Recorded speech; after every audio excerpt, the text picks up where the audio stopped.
last 2 or 3 years, many guys are just doing circuit style stuff. So no one's really doing like traditional strength training, Mhm. stuff that actually builds muscle. It's a lot of like, if they're doing a circuit with a kettlebell, it's a lighter kettlebell.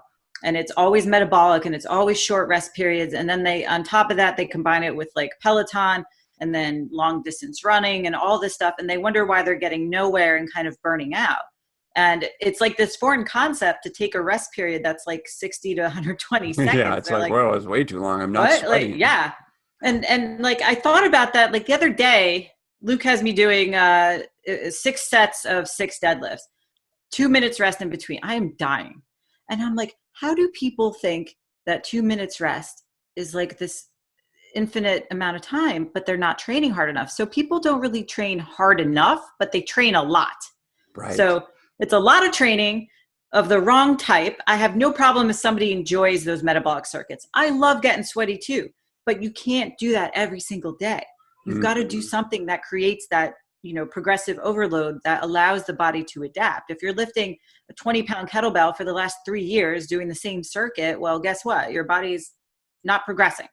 Right. So I have to kind of introduce them to what traditional, like we call it old school, I guess now, strength training, which it shouldn't be old school, but it's like a 5 by 5. Like, yes, you're going to, create a lot of hormonal release, but you also are going to need to rest.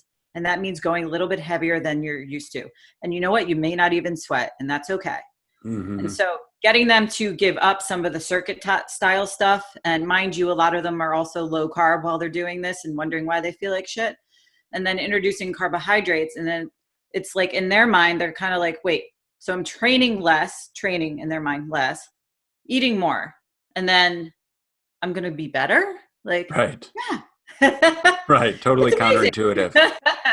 Yeah. So I've seen a lot of that. And it's weird because, as you know, the fitness industry, the pendulum, it was strength training, and then we went into overly corrective. Everyone had to be corrected. We're all dysfunctional.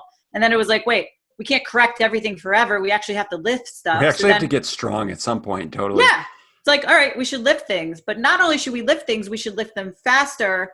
And then that'll be our cardio. So we don't have to worry about aerobic work. So then nobody did aerobic work and it was just metabolic work. And then HIIT Mm. came on the scene, and all of a sudden it's like high intensity, but you're not really doing high intensity.